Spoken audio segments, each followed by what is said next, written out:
Black Ops 6 has quite a few fundamental changes to the gameplay systems at hand, and the experience we'll have as players come this fall will be changing slightly. While that's impactful on the multiplayer and the premium game side of things, we should take a second to discuss the changes coming to Warzone as well, the perhaps less popular on the channel as of late topic, but in terms of player totals, the definitely more popular of the two, free versus premium. So what's going to happen with Warzone come Black Ops 6 and the integration to follow? What's changing? Today we're diving into all of that, so as we go along, drop your thoughts down below. If you enjoyed the video, do me a favor and drop a like on it, and if you're part of that nearly 75% of viewers not subscribed, make sure you subscribe for more Black Ops 6 coverage along with other FPS content like X-Defiant and more. I'd love to have in the community as we chase down 600,000 subscribers. But for now, let's take a look at what changes are coming to Warzone post Black Ops 6 with the Season 1 integration and when everything is all interwoven into the gameplay experience. So that integration is the start of everything. As we've touched on the channel already, this is a more traditional carry forward, an integration like what we saw with Warzone 1 all the way back from Modern Warfare 2019 into Black Ops Cold War.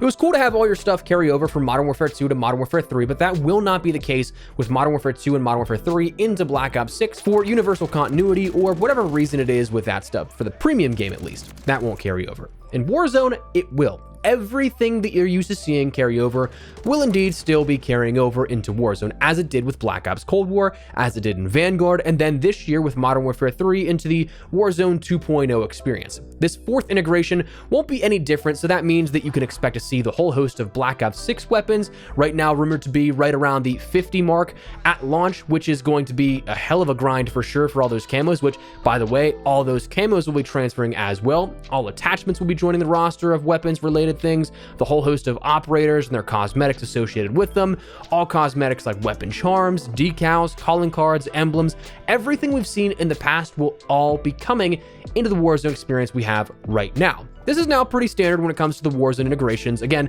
this is our fourth one, so we kind of know what to expect, which is pretty nice. And based off the unified engine, this seems to be pretty seamless.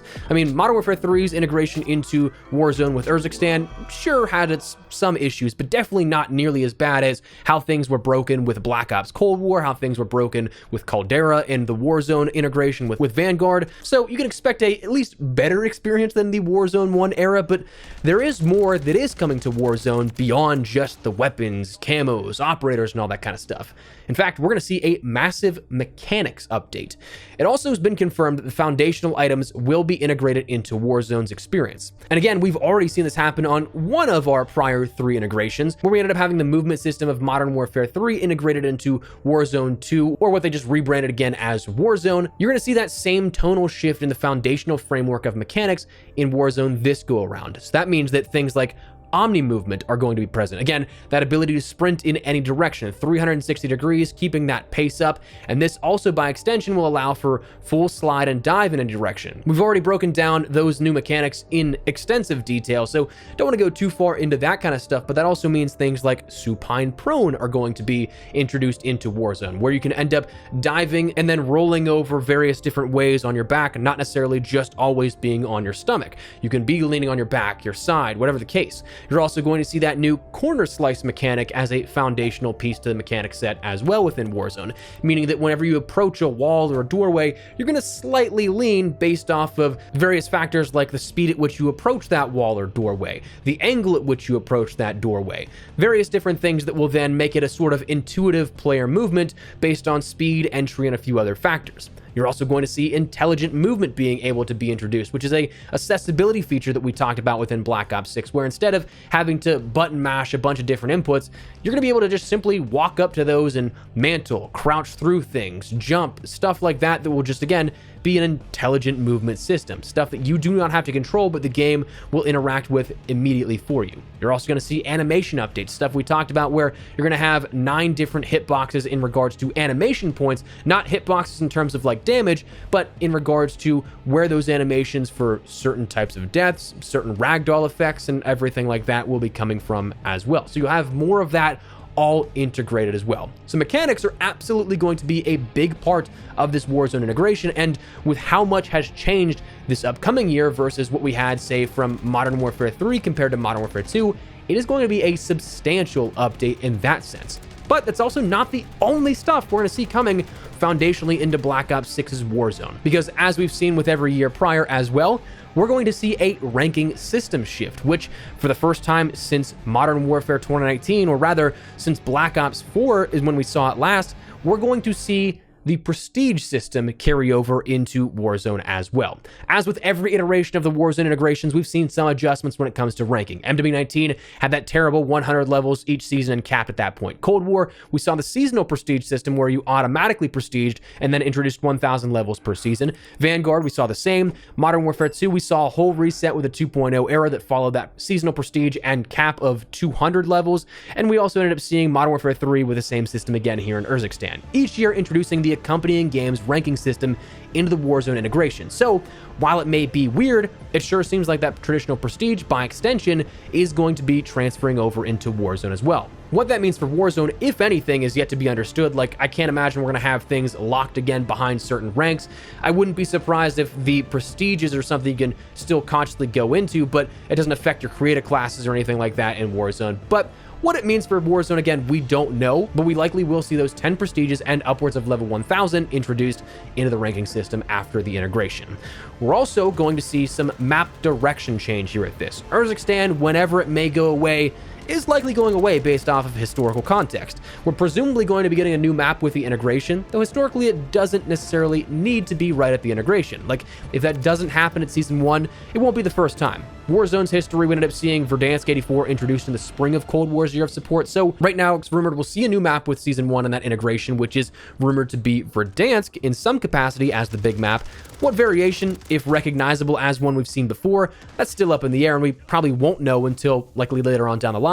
Probably not until COD Next, officially speaking again, even if they bring Verdansk out at that point, but big map will be changing at some point. I also wouldn't be surprised if we see for Black Ops 6 any additional maps either before or after the launch of Black Ops 6 for Warzone in the way of Resurgence, because it seems like they've been, at least for the last year and a half or so, pretty heavy on Resurgence maps. I mean, you've had Fortune's Keep, Ashika Island, Vondel, Fortune's Keep and Rebirth Island again reintroduced. So we've had 5 maps as opposed to 2 big maps with Al Mazrah and Urzikstan. I wouldn't be surprised if at some point during the Warzone year of support in Black Ops 6, or again, maybe leading up to it, we end up seeing another one added into the fold here. End of the day though, this integration is going to be a lot bigger than most. This being our 4th integration for the Warzone IP in the last 5 years, it's going to be changing a lot more than just simply adding guns in. Of course, that is probably the biggest and noticeable part to sort of change up the gameplay in terms of choice and meta and weapons to use, but I mean, it's not simply going to be just like the Warzone 1 era. You're going to have mechanic changes as opposed to when you just dumped weapons in and it broke the whole balance of the game, where you'd have that jarring shift in mechanical feel from game to game. Like, honestly, I couldn't really play Cold War whenever I was grinding out Warzone in Black Ops Cold War's year of support. It was way too different a gameplay experience to go from Modern Warfare 2019 movement to the arcadey Black Ops engine feel that we had in Cold War. Modern Warfare 3 replicated what I'm talking about a little bit, where it's not going to be as jarring because it turned Warzone 2.0 into Warzone what we have now, with Modern Warfare 2 mechanics turning into Modern Warfare 3, and we're going to see that same thing going forward. Personally, I'm looking forward to that, seeing everything in terms of these large changes for Black Ops 6 coming into Warzone, because they sound pretty fluid. They feel like they'd be pretty good for the game. And I know for some people that's not exactly your cup of tea, and that's fine if not, but it will be something that the game will feel that one-to-one parity. So some very, very big changes coming to Black Ops 6 and Warzone this upcoming year. Those are what you should know about. So that said, that is where we're going to wrap it up. Let me know your thoughts down below. What do you guys think of these changes here upcoming for Black Ops 6 and Warzone? Are you looking forward to seeing these mechanic changes coming to Warzone's experience? Are you looking forward to potentially a new map on the horizon as well with the Season 1 integration? Let me know your thoughts down below. But if you guys enjoyed the video, you found it at all insightful, do me a favor and drop a like on it. And if you're new to the channel, make sure you subscribe so you don't miss a single thing regarding all things Black Ops 6, Warzone, X-Defiant, and even more FPS coverage. I'd love to have you in the community. But for now, thanks so much for watching. My name has been Espresso. I'll see you later. Take care and peace.